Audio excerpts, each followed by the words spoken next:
So you want to make a barrel, huh? Well, you've come to the right guy. So to start out here, we're going to add in a cylinder. We're going to do 16 sides, and we're just going to go and pop into edit mode, and we're going to throw in probably about 5 edge loops here. So we're going to select the middle one here, and we're going to turn on proportional editing, and we're going to scale by Z here, stretch out our barrel. We're going to make it pretty stretched out here. Then we're going to stretch it out on the Z axis here, and we already have pretty basic barrel shape, but we're going to make it look a little bit nicer here. So we're going to take the top and bottom, and we are going to inset both of those. Then we are going to E to extrude, and we're going to hit S and Z to bring them up just a little bit.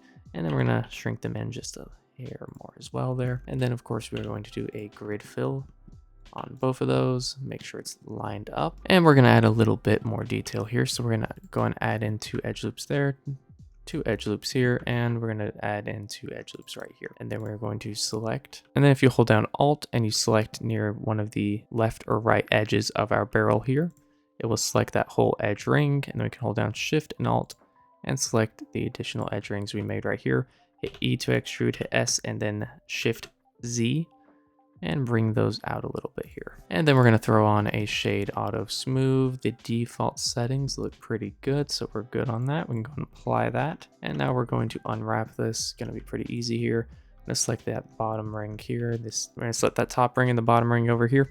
And then we're going to create a straight line going through our barrel on one side. Control EM to mark seam. Go into UV editing. A, do UC for conformal. Then we're going to take all of this and we are going to do a line rotation to the Z axis here. We're actually going to change this one to be unwrapped by minimum stretch. That'll look a little bit better. Once again, line rotation, except these two, we are going to change the line rotation to be on the X axis.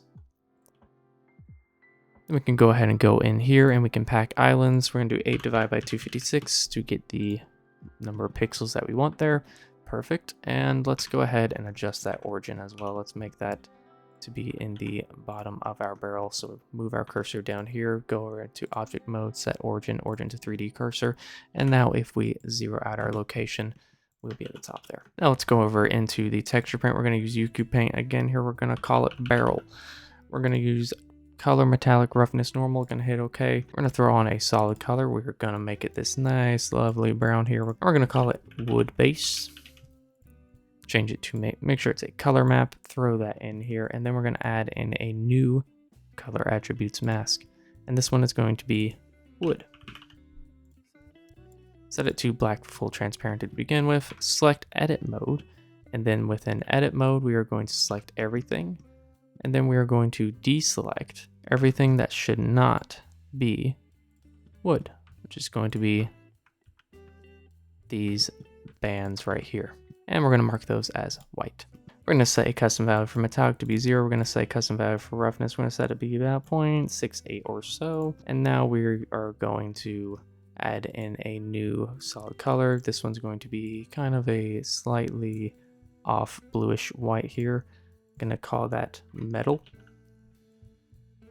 We're going to add in that same existing color attributes mask, except instead of what we're going to do is we're going to add in a modifier here, which is going to invert that mask. And we're going to add in a custom value for metallic, which is going to be a value of 1. And we're going to add in a custom value for roughness, and we're going to set that to be a little bit shiny. And also switch back to object mode or texture paint mode. And now let's add a little bit more wood detail. We're going to do a solid color. We're going to go ahead and just copy over this color here. And we're going to crash Blender. That's always great. All right, and after that crash, we're going to add in a new solid color, and we're going to call it wood details. And we're going to create a similar color to our wood here, just maybe a little bit darker there. That'll work. And from here, we are going to use the same wood mask. And we're going to add in a new mask, which is going to be a noise texture here. I'm going to turn off normalize. I'm going to increase the detail and the roughness quite a bit here. I'm going to go into the vector, and we're going to increase the scale to be quite high, and we're going to decrease this scale, something like that. And we're going to add in a ramp here. We're going to change a few additional values here.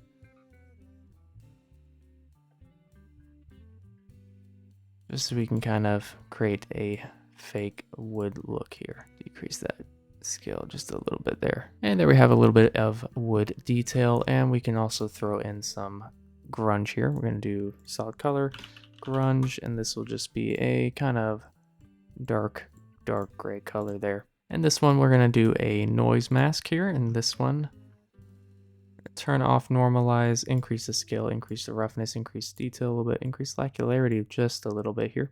We're going to throw on a secondary noise mask here, and this one we're going to set to subtract. Once again, turn off normalize, increase roughness, increase detail, and this just adds a little bit of variation to our grunge mask here. And then go into custom bake targets, and we're going to create our barrel MRO, set up to be our metallic and our roughness. And if we had any ambient occlusion, we could set that up in here as well. And then we're going to go over up here. We're going to do bake all channels. We're going to do custom resolution of 256. We're going to set our samples to be a little bit high since we are using a lot of noise textures. Do an AA level of 2 and hit OK. And now we have our low poly barrel here. We can save all of our textures by clicking this button here, and we can go into layout, and we can do file export as a GLTF to export with textures, or an FBX. Just get it out of here. Oh, and don't forget to name it.